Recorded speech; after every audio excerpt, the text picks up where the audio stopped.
I'm Brennon Coclough. I'm going to have a 6-minute talk on biofuels. So everyone should know what biofuel is. There's many different kinds. It's an organic replacement for gasoline and diesel and jet fuel. There's many different kinds. Some examples are here, such as biodiesel, which is made from vegetable oil or animal-based oil. Stuff you get from like McDonald's and stuff. People refine that in their kitchens to make diesel for their trucks. There's also green diesel, which is also made from vegetable oil, like biodiesel, but it has hydrocrack, which is a chemical catalyst where you add hydrogen to it. And then there's also ethanol, which is predominantly made from corn. So this new type of biofuel uses algae as a biofuel.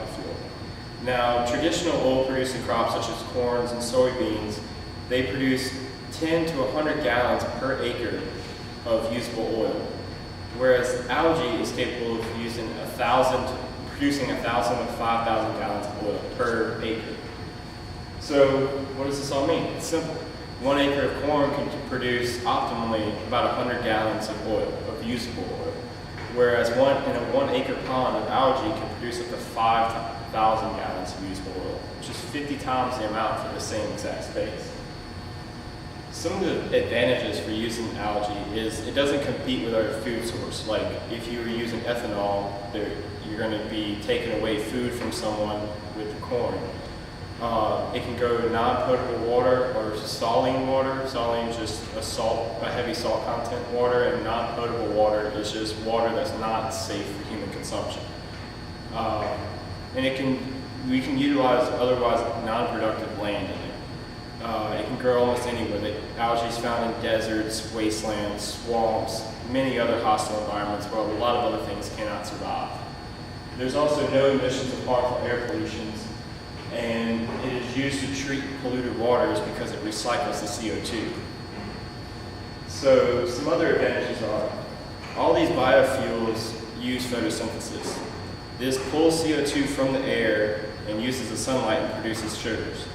Well, CO2 can be much more concentrated in water versus air, so you can pump CO2 into the water that the algae is growing in, and the algae will love it and flourish.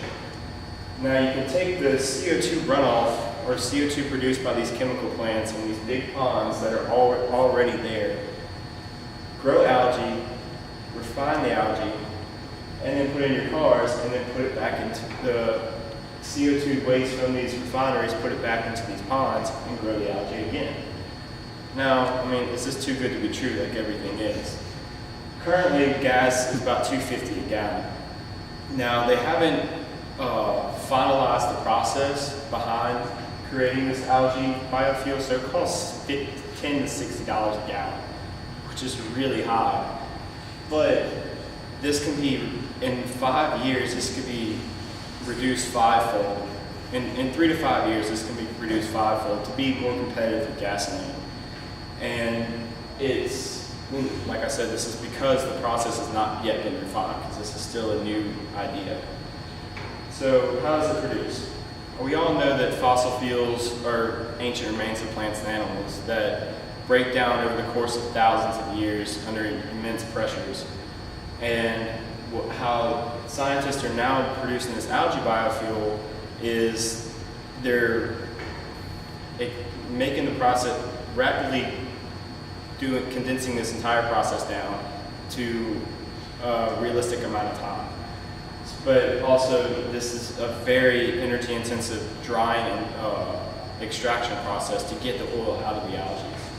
And also, there's currently thousands of types of algae out there, and scientists are just trying to narrow down which one's the best strand, because some algae grows better in the winter, some algae grows better in the summer, some algae grows better in deserts, swamps, chemical plant ponds. It's just, no one really knows what the perfect strand is right now. So, in summary, it's not an immediate fix by any means, but it is definitely a feasible option, because it could reduce the amount of fossil fuels we're using as a country and in the world.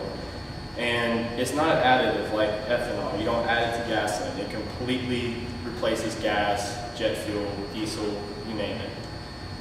the energy in versus energy out is what everyone looks at, and this is practically carbon neutral.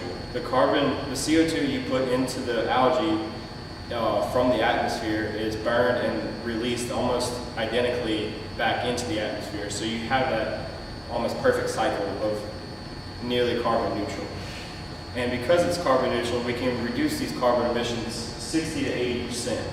And like I've stated before, it can grow basically anywhere using unutilized areas of land, or utilizing areas of land that are currently not suitable for growing plants or crops or anything really. Thank you. Are there any questions? So what do you think is the main challenge for these kind of biodiesel fuels to come into mainstream? Just the conventional way of thinking right now. I know with ethanol, it reduces your gas mileage. So even though you pay a little bit less per gallon at the pump, you end up paying for it in the long run, and also gums up your engine. And I feel like using algae and all these other biofuels, we have to make it to where it's competing with gas prices, where they're the same. And we also have to do a lot of research and development on the automotive side of things, or automotive and just that side of the industry, to make sure these biofuels don't have harmful effects on the engines. How exactly is the fuel extracted from algae? It's basically like the same process that it's not set in stone how they do it yet, but basically it's the same process fossil fuels undergo. It's just it takes place over 6 months versus 100,000 years. It's just it's very pressurized, and they extract all the water and all the moisture out of it and just severely pressurize it to where they can extract the oil. So you just grow it, harvest it out of the pond, and then like do that process, and then just start growing again. Yeah, I read something where it was talking about like crop rotations essentially. So where you can use the winter strains in the winter in the ponds, and so you have almost a constant like regurgitation or whatever of algae coming in, basically.